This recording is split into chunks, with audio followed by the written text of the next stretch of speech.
I don't like to talk about emergencies at sea because I don't like to bring you doom and gloom. Nobody wants to hear about it.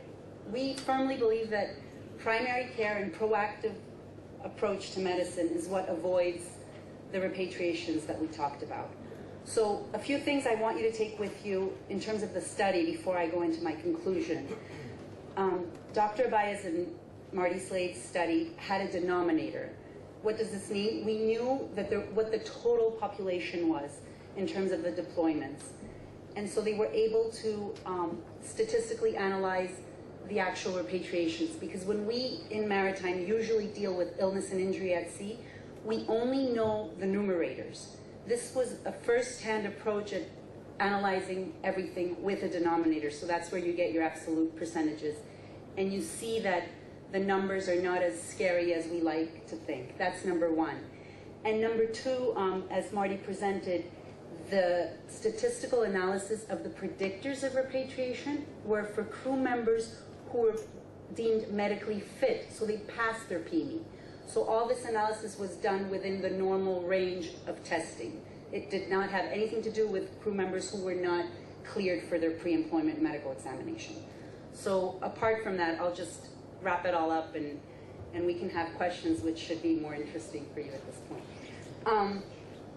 Basically, traditionally we viewed the PME as a black and white, and we assessed who was fit and who was not. As I said, we see that it's not, and it comes to prove that even those crew members who are deemed fit for embarkation, there are predictive factors and kind of red flags that we could watch out for and that we could monitor on board the vessel with a kit, with a physician advisor, with a medical management program. And that's what we're here to promote, because we firmly do believe that it does reduce unnecessary evacuations, unnecessary repatriations, and illness and injury at sea.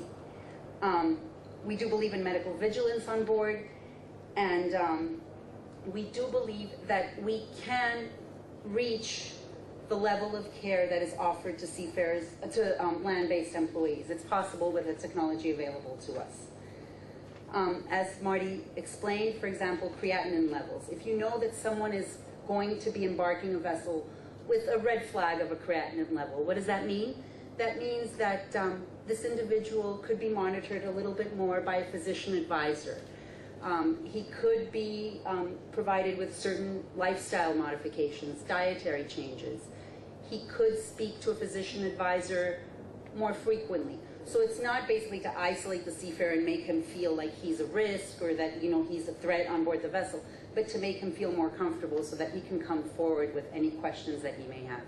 That's our approach, and that's why I don't like to talk about emergency medicine, but rather to focus on primary care.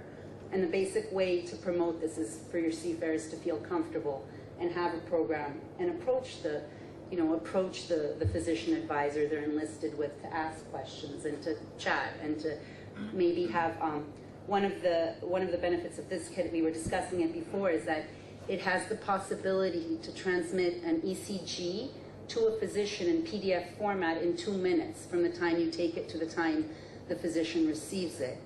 And the recommendation is for every crew member boarding a vessel to have a baseline ECG.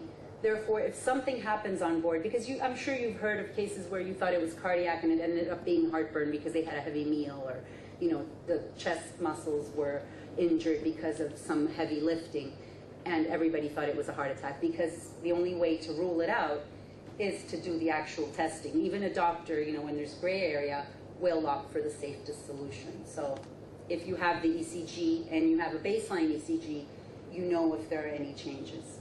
So, and it measures glucose, and it has an oximeter on. You can chat, and it's basically, it has a micro camera, and you can, you know, examine somebody's eye for a foreign body. And so, like I said, the technology is there, the physicians are there. Would you rather talk to a seafarer or a chief officer? Would you rather talk to a physician? I want to close this really quickly by explaining what it means to say that we put an emphasis on primary care. And Marty quotes it, and it's a very common saying in public health, that we like to push healthcare upstream. And what does upstream mean? There's a story I want to read to you that's very common in the public health milieu. They're three friends who approach a wide, beautiful river leading to a waterfall. The idyllic scene is shattered by cries of a small child in the water, flailing his arms while struggling to stay afloat. He's fast approaching the waterfall. To their horror, the friends see other children in the water. They jump in to rescue the children, and one by one, they try to bring them to safety. They're successful, but not always. Not all the children are able to be brought to safety. Soon, the rescuers realize that the number of children in need isn't going down. They look upstream, and all they can see are more children. They go get back to work. They heroically redouble their efforts trying to get the children out of the waterfall. After a while, the two of the rescuers look up exhausted. There's just children everywhere. The third friend is swimming away from them upstream. One of the rescuers shouts out, "Hey, come back, where are you going? There are more children to save."